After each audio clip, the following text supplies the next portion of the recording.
Hello friends, my name is शर्वी Sharma. आज मैं आपके लिए फिज़िक्स के नया टॉपिक लेके आई हूँ, फर्स्ट यूनिट का। और आज मैं आपको इलेक्ट्रोस्टैटिक्स का नेक्स्ट टॉपिक कराने वाली हूँ। और मेरी पूरी कोशिश रहेगी कि आपको मैं समझा पाऊँ और आपके समझ में आए। तो चलिए फ्रेंड्स, मैं आज का टॉपिक स्टार्ट करती हूँ। आज की क्लास स्टार्ट करते हैं friends. Quantisation quantisation of charge. Quantisation को हिंदी में परमाणुकरण कहते हैं। क्वांटिजेशन ऑफ चार्ज, तो परमाणुकरण आवेश होगा। Quantization, any charge particles can have a charge equal to some integral number of electron. Quantization, any charge particle, any मतलब कोई भी पार्टिकल्स, चार्ज इक्वल, आवेश जो होगा वो बराबर होगा सम इंटीग्रल नंबर के of electron. E, small e जो है ये रिप्रेजेंट करती है हमारे इलेक्ट्रॉन को।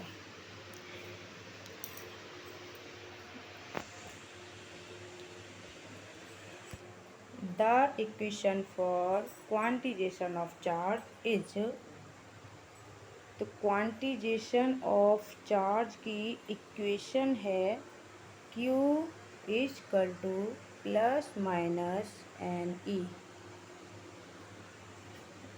यहाँ पर प्लस माइनस टाइप करने को रह गया है।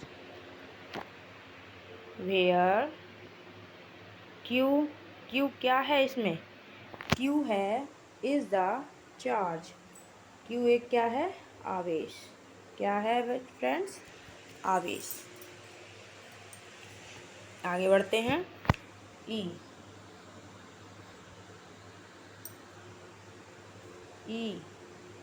कहते हैं इलेक्ट्रॉन्स को। स्मॉल ई से इलेक्ट्रॉन को रिप्रेजेंट किया जाता है। Is the charge of an electron. E को आवेश का इलेक्ट्रॉन कहा जाता है। विद ए वैल्यू, इसकी वैल्यू है फ्रेंड्स, इसकी वैल्यू है 1.602192 इंटू 10⁻19 कूलाम। एन क्या है? हमारी इक्वेशन क्या थी friends? Q equal to plus minus n e, यही तो थी। क्या थी फ्रेंड्स?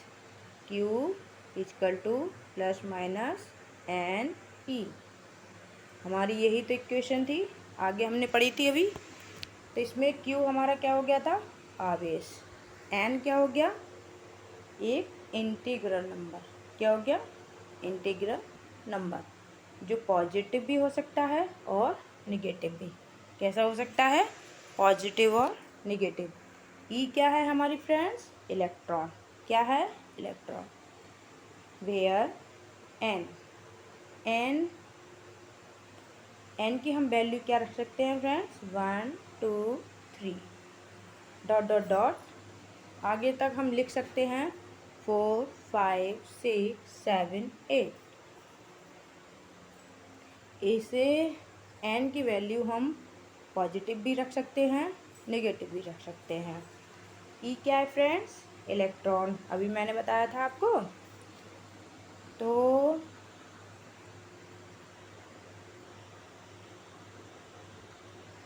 ई की वैल्यू क्या है friends? 1.6 into 10⁻19 coulomb.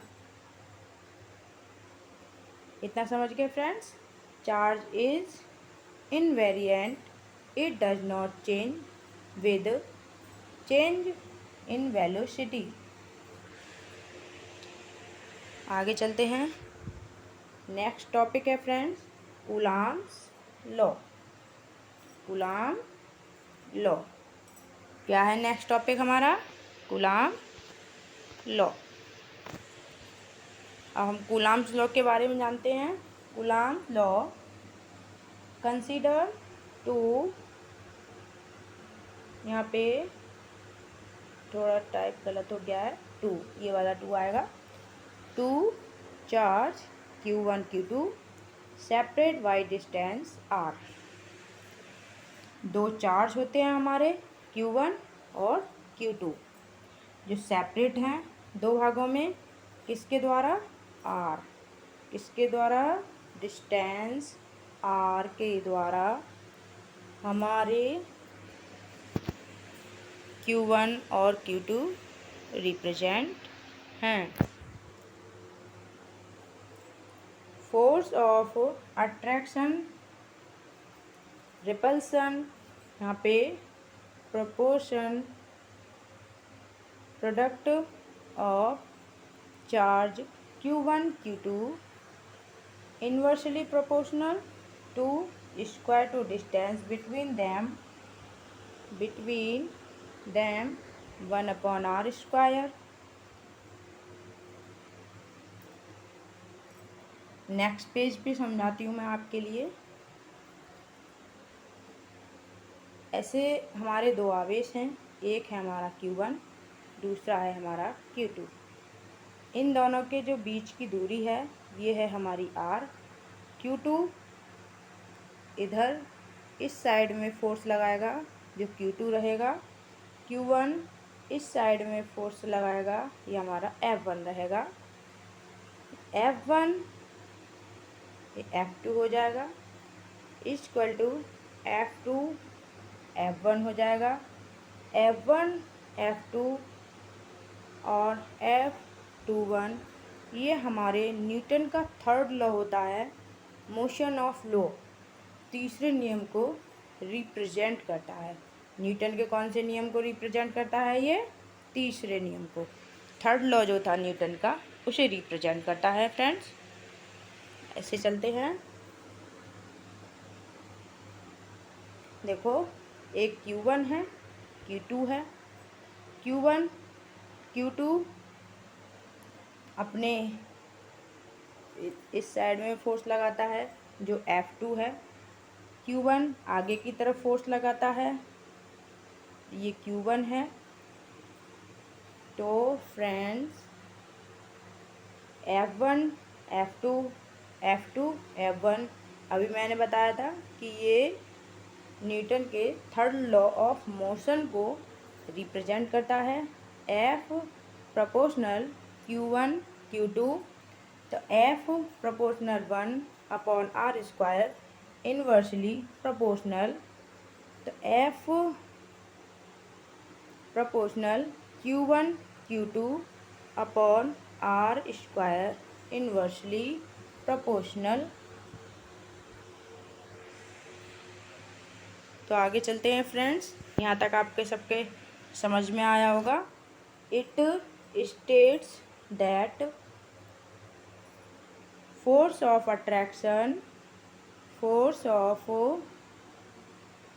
Of attraction और रिपल्सन बिटवीन टू चार्ज, दो चार्जेस के बीच में रिपल्सन और अट्रैक्शन होता है जो directly proportional product of charge inversely proportional square of distance between them. दो फोर्स होते हैं,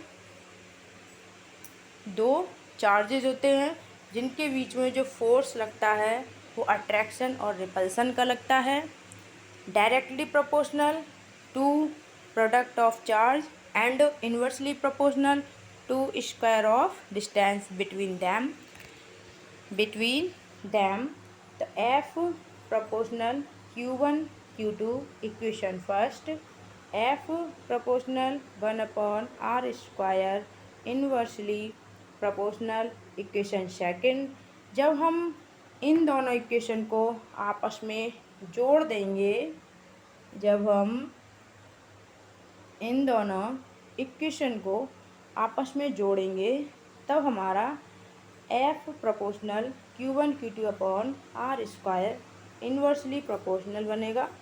और F इक्वल टू, जब हम प्रोपोर्शनल को हटाएंगे तो हम प्रोपोर्शनल की जगह पर K रिप्रेजेंट करेंगे, स्मॉल K से उसे रिप्रेजेंट करेंगे। तो F equal to K Q1 Q2 upon r square. यहाँ पर हमारा K कांस्टेंट हो जाता है। क्या हो जाता है फ्रेंड्स? कांस्टेंट।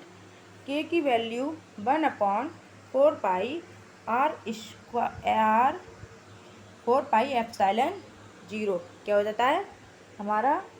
K की वैल्यू हो जाती है K equal to 1/4 pi epsilon 0। क्या हो जाती है फ्रेंड्स? एप्सिलॉन 0। K की वैल्यू क्या हो जाती है? 1/4 पाई एप्सिलॉन 0। ठीक है फ्रेंड्स। ऐसे ही एप्सिलॉन की वैल्यू कितनी होती है हमारी? 8.85 into 10⁻⁻12 in newton inverse metre -2 upon coulomb square. ऐसे ही K की वैल्यू कितनी होती है? 9 इंटू 10⁻9 न्यूटन मीटर स्क्वायर पर कूलम स्क्वायर। अब हमारा नेक्स्ट टॉपिक है फ्रेंड्स, अब हम आगे का नेक्स्ट टॉपिक डिस्कस करेंगे, डाई इलेक्ट्रिक कांस्टेंट। हमारा नेक्स्ट टॉपिक है डाई इलेक्ट्रिक कांस्टेंट, जिसे हम परावैद्युत स्थिरांक कहते हैं। क्या कहते हैं? परावैद्युत स्थिरांक। डाई इलेक्ट्रिक कांस्टेंट क्या होता है? Dielectric constant is the ratio between the permittivity of the medium to the permittivity of free space. क्या होता है? क्या होता है? फ्री स्पेस, जिसमें K equal to epsilon upon epsilon 0 होता है।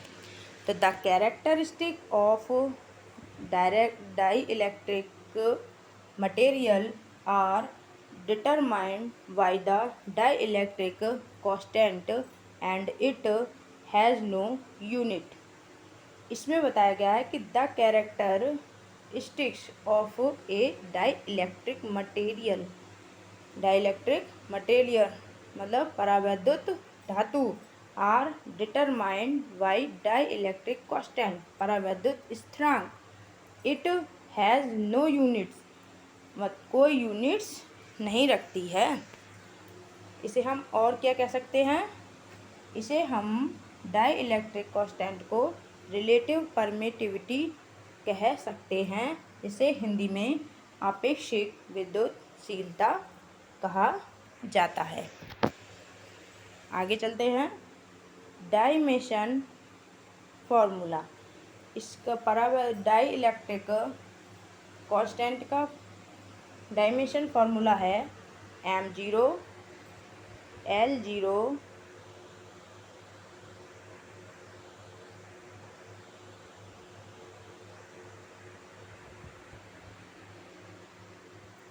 L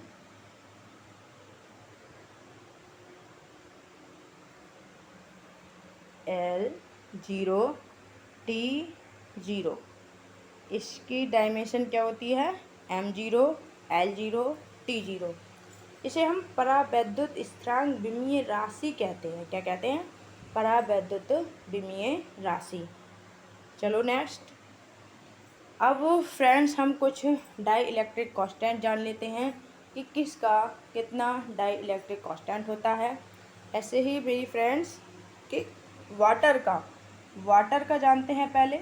वाटर, तो वाटर का डाई इलेक्ट्रिक कांस्टेंट कितना होता है फ्रेंड्स? 81। कितना होता है? 81। समझ में आया फ्रेंड्स?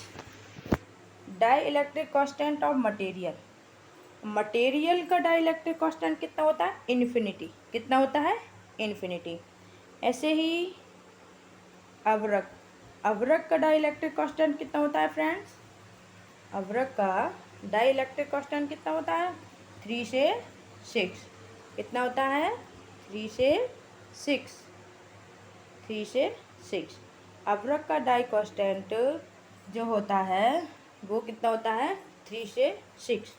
ऐसे सिलिकॉन का डाई इलेक्ट्रिक कांस्टेंट कितना होता है? 3.9। कितना होता है? 3.9। ऐसे कंक्रीट का डाई इलेक्ट्रिक कांस्टेंट कितना होता है? 4.5। कितना होता है? 4.5।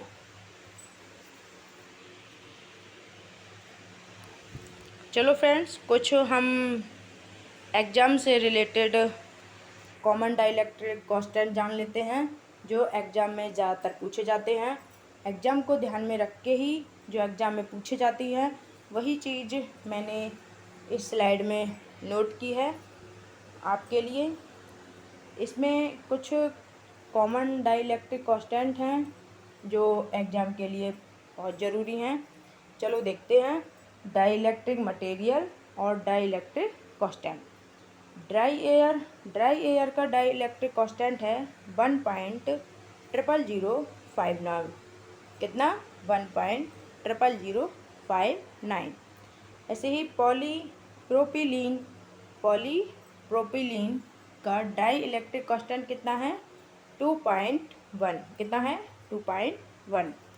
ऐसे ही फ्रेंड्स सिलिकॉन रबर का डाई इलेक्ट्रिक कांस्टेंट कितना है? 3.2। कितना है? 3.2।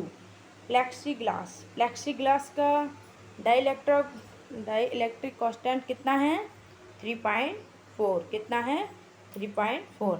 ग्लास का डाई इलेक्ट्रिक कांस्टेंट कितना है? 3.8 से लेके कितना होता है? 3.8 से लेके कितना होता है? 14.5। कितना? 14.5। पेपर का डाई इलेक्ट्रिक कांस्टेंट कितना होगा फ्रेंड? 3.6। कितना होगा? 3.6।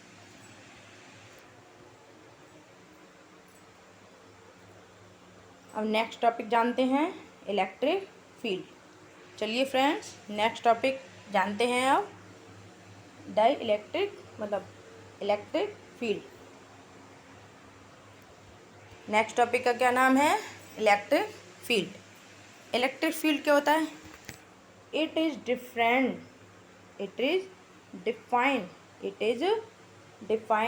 As the space around the charge in which its electrostatics force of attraction or repulsion and be expired by any other charge। ऐसे ये एक सर्किल है, इसके अंदर हमने पॉजिटिव चार्ज को रखा है। अगर बाहर से एक पॉजिटिव चार्ज अंदर के लिए एंटर करेगा तो ये अंदर वाला पॉजिटिव चार्ज होता है वो उस पॉजिटिव चार्ज को एंटर नहीं करने देगा, इसका रिपल्सन करेगा। क्या करेगा? रिपल्सन। ऐसे ही ये सर्किल है, इसके अंदर नेगेटिव है, बाहर से कोई ये नेगेटिव एंटर करेगा तो अंदर वाला जो नेगेटिव है हमारा इसे एंटर नहीं करने देगा, इसे रिपल्सन करेगा। तो इसे क्या कहते हैं? रिपल्सन। मतलब सेम के जो चिन्ह होते हैं, मतलब हमारा जो सेम चार्ज होता है वो रिपल्सन करता है। क्या करता है? रिपल्सन। ऐसे ही फ्रेंड्स अगर हमारा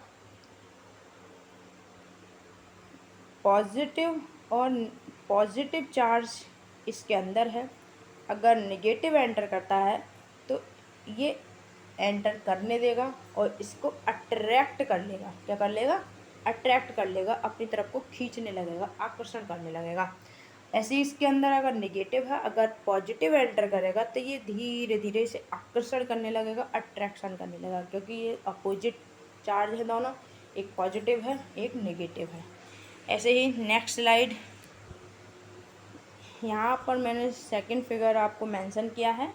इसमें भी इलेक्ट्रिक फील्ड और नेगेटिव और पॉजिटिव चार्ज के बारे में बताया गया है। ये आपको मैंने समझाने के लिए लगाया है। आप देख सकते हैं कि पॉजिटिव चार्ज बाहर के लिए है, क्योंकि एंटर अंदर पॉजिटिव चार्ज नहीं करने दे रहा है, तो रिपल्सन हो रहा है। नेगेटिव चार्ज है ये यहाँ पे नेगेटिव है, ये भी इधर उधर को चले जा रहे हैं, ये अंदर को जाने की कोशिश कर रहे हैं, पर इनका भी रिपल्सन हो रहा है। ये पैरेलल हैं दोनों, नेगेटिव अपने positive. Next, measured in voltage पर मीटर, इसे हम वोल्टेज पर मीटर से रिप्रेजेंट करते हैं। इसकी इक्वेशन है E इजकल टू के, स्मॉल के है ये, और कैपिटल Q R स्क्वायर। इसे न्यूटन पर कूलाम इसका मात्रक होता है, कि हमारा कूलाम कांस्टेंट है। ठीक है फ्रेंड्स, आई होप कि आपके अच्छे से समझ में आया हो, और मिलते हैं कल अगली स्लाइड पे। और अगर आपके कोई डाउट हो, अगर आपको कुछ पूछना हो, तो आप कमेंट बॉक्स में मैसेज कर सकते हैं, उसकी मैं नेक्स्ट डे स्लाइड बनाकर अपडेट कर दूंगी। और ज़्यादा से ज़्यादा शेयर करें, लाइक करें, सब्सक्राइब करें। Thank you friends.